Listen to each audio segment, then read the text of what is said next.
Back here on the halftime show, as we're now joined by W&J junior men's basketball player Nathan Plotner. Nathan, first off, thanks so much for joining us today, my friend. Want to get into the here and now and just hear how's this season been for you and your team to this point?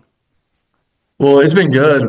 We just after break we haven't been playing our best basketball, but we're looking to bounce back and get on a little winning streak before the PAC tournament starts.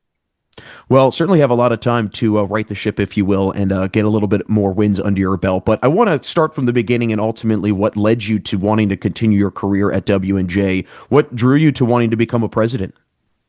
I really like the area. Like it's a nice little town. It kind of reminds me of back home. I'm from Parkersburg. It's like a town just like this. And my one of my buddies I played AU with, Matthew Cart, he like kind of like recruited me and drew me this way. Haven't looked back ever since. Well, I know that you play with him now, so how cool is that that you get to, be on the court with him after having such a deep, kind of connection with him? Yeah, it's pretty cool. That's one of the main reasons I came here. Well, I know that you had a big increase in your production from your freshman to sophomore. You're ultimately leading to an all-conference nod. What was something that you really worked on during the offseason that you feel kind of helped with that leap in production?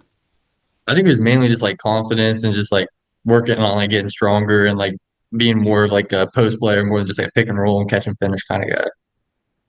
I know that you've also been known as a shot blocker. I'm always so curious about guys and their approach in terms of blocking shots. What is your approach in blocking shots, or is it kind of just a natural feel for you?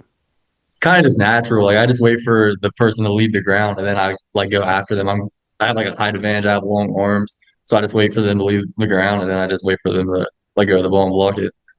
You've also, I've seen, taken a little bit more of a adventure beyond the arc and starting to step beyond the 3 point line, shooting some threes more throughout your career. Is that something that you've tried to like add to your repertoire skill wise? A little bit. Like I'll shoot them at the end of like the clock if like I'm wide open, and I'll work on them in the off season so like I'm ready if I need to. But I'm more like an inside type of guy.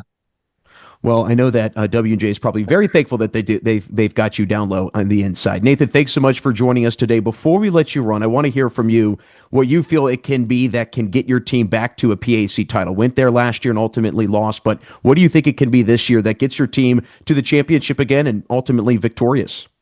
I just think it's showing up every day to compete rather than just like going through the motions and expecting to win. Like it's not going to be easy. Like we have to put in the work to get the results that we want. Well, really excited to see how the rest of the season fares for you and the Presidents. Nathan, thanks so much for stopping by today. Thanks for having me. That's W&J men's basketball player Nathan Plotner. Stay right there. We'll have the second half of today's game coming up next on the PAC Sports Network.